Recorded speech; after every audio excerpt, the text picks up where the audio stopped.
मैं जा रहा हूँ गधे को लेकर तालाब कपड़े धोने। राज दरबार से बहुत कपड़े लाया हूँ और धोए हुए कपड़े में राजा के कर्मचारी को देता हुआ भी आऊँगा।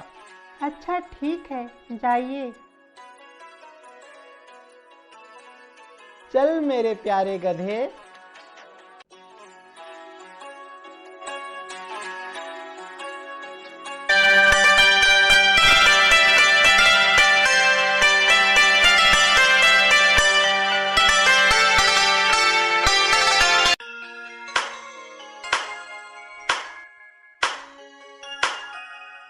चलो सारे कपड़े धुल गए, अब राज दरबार में देता हुआ घर चला जाऊंगा।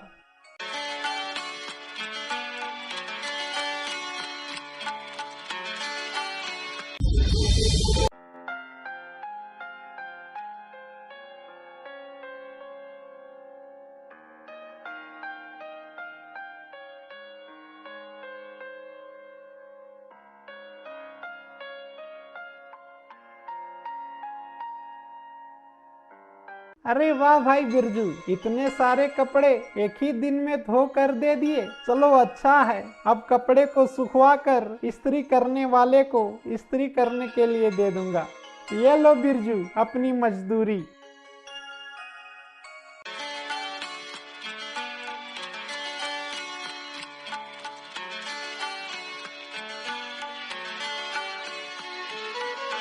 ये देखो भाग्यवान, मंत्री जी ने इतनी मुद्राएं दी। अरे वाह, मेहनत के बाद का फल मीठा होता है जी।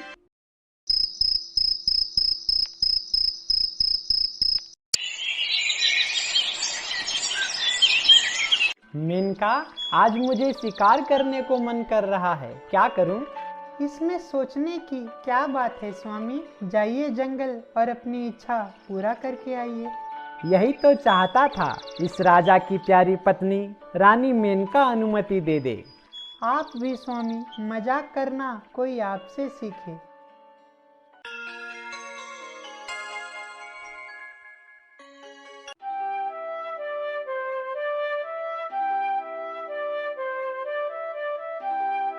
राजा को जंगल में एक पेड़ पर पक्षी दिखाई देती है।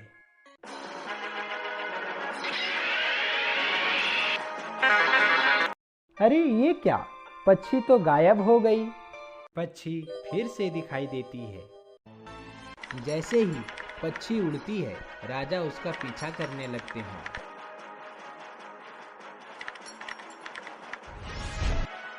वो रही चिड़िया, चलो अब इसका शिकार करता हूँ। रुक जाओ राजा, ये किसकी आवाज है? यहाँ तो कोई नहीं है। मैं यहाँ हूँ राजन। तुम कौन हो और मेरे शिकार को रोकने वाली कौन होती हो? मैं रबूता हूँ, ये पक्षी मेरी प्यारी मंदिकनी है। अच्छा अच्छा, तो ये बात है, ये तुम्हारी पक्षी है। अच्छा मुझे माफ कर दो, मैं तुम्हारी मंदिकनी का शिकार नहीं करूँगा। मैं जा रहा हूँ, दूसरे पक्षी का शिकार करूँगा। जाने से पहले तुम्हें मेरे लिए एक काम करना होगा राजन। कैसा काम? बोलो रबूता। राजन, तुम्हें मेरे लिए सिधुराम धार वन जाना होगा, जो यहाँ से 2 दिन की दूरी पर है, और उस वन में मौजूद साल वृक्ष पर 3 चमकती जादुई पत्ते में से एक पत्ता लाना पड़ेगा। वो तो ठीक है रबूता, लेकिन मैं तो राजा हूँ और मुझे अपने प्रजा को चलाना पड़ता है, इसलिए मेरे पास इतना ज़्यादा भी वक्त नहीं कि कहीं 2 दिन के लिए राज्य को छोड़कर जाऊं। जो थोड़ा बहुत वक्त मिलता है तो मैं अपने मंत्री पर काम सौंपकर जंगल शिकार करने आ जाता हूं। तो ठीक है राजन, अब रहो मेरे कैद में।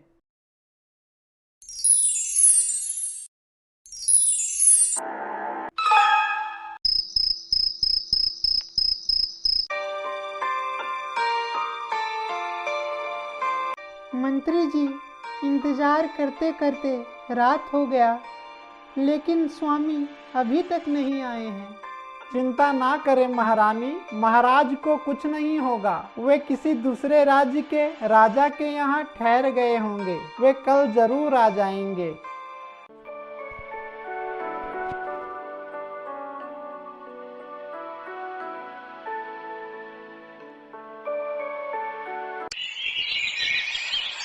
फिर अगली सुबह मंत्री सैनिकों को राजा का पता लगाने के लिए भेज देते हैं।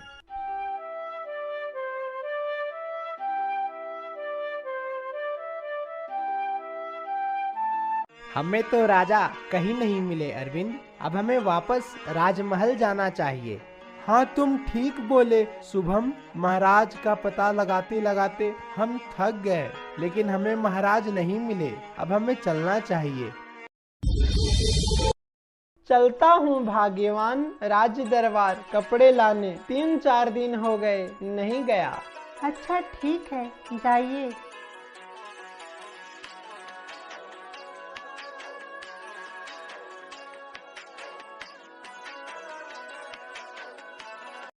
मंत्री जी, धुलाई के कपड़े लेने आया हूँ। ये क्या मंत्री जी, आप बहुत उदास नजर आ रहे हो।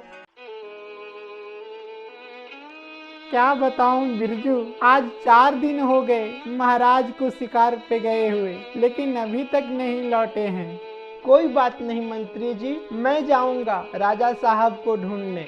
हमने अपने सैनिक को हर जगह भेजा, लेकिन महाराज का पता नहीं चल सका। अब आखिरी कोशिश तुम भी कर लो, भगवान तुम्हारी रक्षा करे।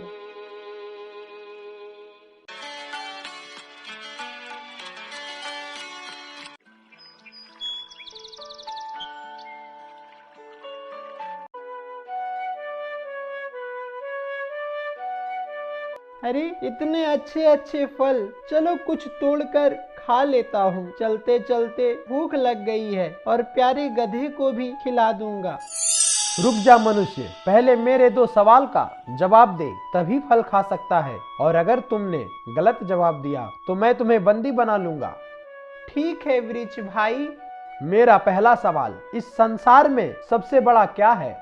प्रेम, क्योंकि प्रेम में वह ताकत है जो बड़ी से बड़ी दुश्मनी को भी दोस्ती में बदल देता है। अति उत्तम। मेरा दूसरा सवाल, क्या कारण है कि राजा से राजा को भी गरीब बनने में ज्यादा वक्त नहीं लगता?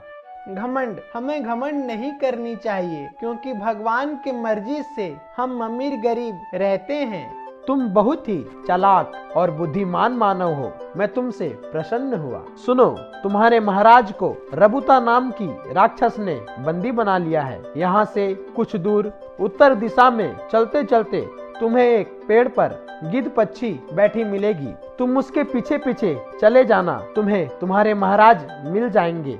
और ये लो मेरे फल, खा के जाना।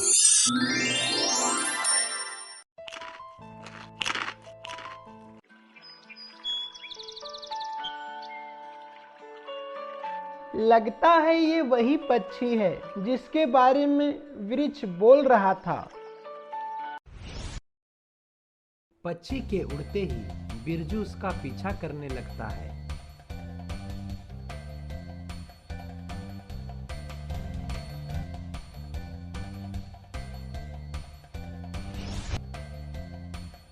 महाराज, आप चिंता ना करो, मैं आ गया हूँ आपकी मदद करने।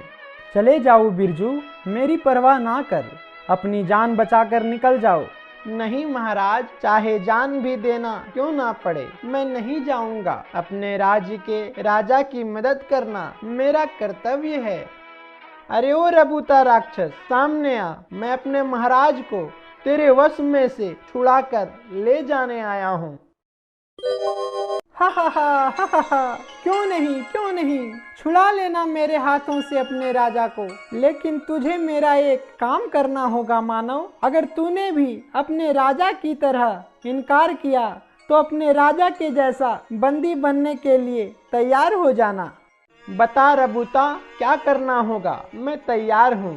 हा हा हा, तो तुम तैयार हो गए। सुनो, तुम्हें सिद्धूराम धार वन जाना होगा, जो यहाँ से 2 दिन की दूरी पर है, और उस वन में मौजूद साल वृक्ष पर 3 चमकती जादुई पत्ते में से एक पत्ता लाना पड़ेगा। लेकिन तुम वहाँ खुद क्यों नहीं जाती? हम राक्षसों का वहाँ जाना मना है। अगर गलती से भी हम उस वन में प्रवेश कर गए तो वहाँ मौजूद वन की रक्षक हमें अपने शक्ति से जला देगी। रबूता के कहने पर बिरजू चला जाता है पत्ते को लाने।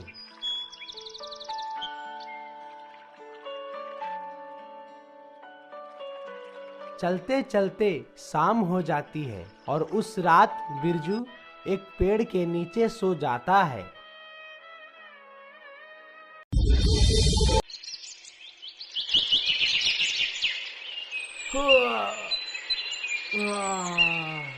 चल मेरे प्यारे गधे, अब हमें चलना चाहिए पत्ते को लाने, रात बीत गई है।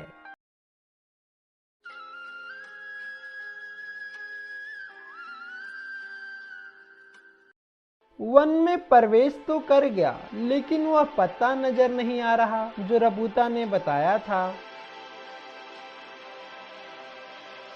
वो रहे पत्ते, चलो एक तोड़ लेता हूँ। रुक जा मनुष्य, ये क्या करने जा रहे हो?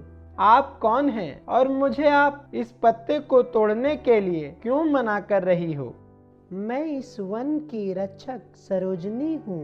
भगवान ने मुझे इस वन की रक्षा करने के लिए बनाया है। क्या बताऊं सरोजनी, रबूता नाम की राक्षस ने मेरे राज्य के राजा को अपने वश में बंदी बना लिया है और मैं अपने राजा की मदद करने गया तो मुझे इस पत्ते को लाने के लिए उस दुष्ट ने भेज दिया। अगर मैं यहाँ नहीं आता तो वह मेरे राजा के तरह मुझे भी बंदी बना देती। मत रो मनुष्य, मैं तुम्हारी मदद करूंगी। मैं तुम्हें दे दूंगी एक पत्ते, लेकिन तुम्हें मेरा एक पहेली को बुझाना होगा। पूछो, क्या पहेली है? वह क्या चीज है जिसके पास अनंत शब्द है लेकिन बोल नहीं सकता? किताब है। अरे वाह मनुष्य, तूने सही जवाब बताया। ये लो पत्ता।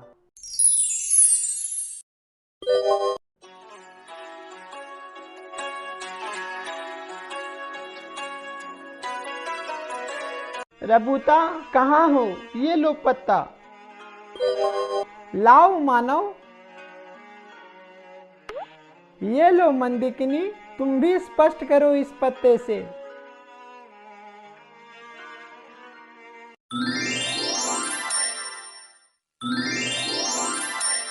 धन्यवाद मानव, तुमने हमें आज श्राप से मुक्त किया। हमें माफ कर दीजिए महाराज, हमारी कोई मदद नहीं करता था, इसलिए हमें यह उपाय करना पड़ा।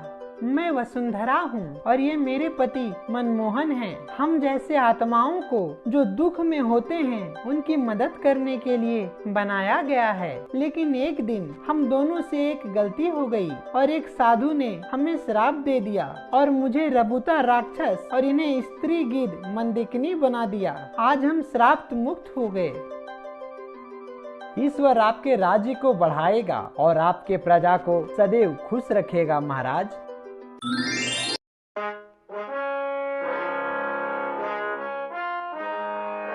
धन्यवाद बिरजू, आज तूने मेरी जान बचाई। मांगो, क्या मांगते हो? महाराज, ये मेरा कर्तव्य था। अगर राज्य का राजा ही खतरे में रहे तो राज्य कैसे चलेगा? मुझे कुछ नहीं चाहिए, मैं आपके राज्य में खुशी से काम करके रहता हूँ। अति बुद्धिमान और समझदार, मैं वादा करता हूँ आज से तुम मेरे प्रिय मित्र हो बिरजू, और मैं तुम्हारी हर एक परिस्थिति में तुम्हारा साथ दूंगा।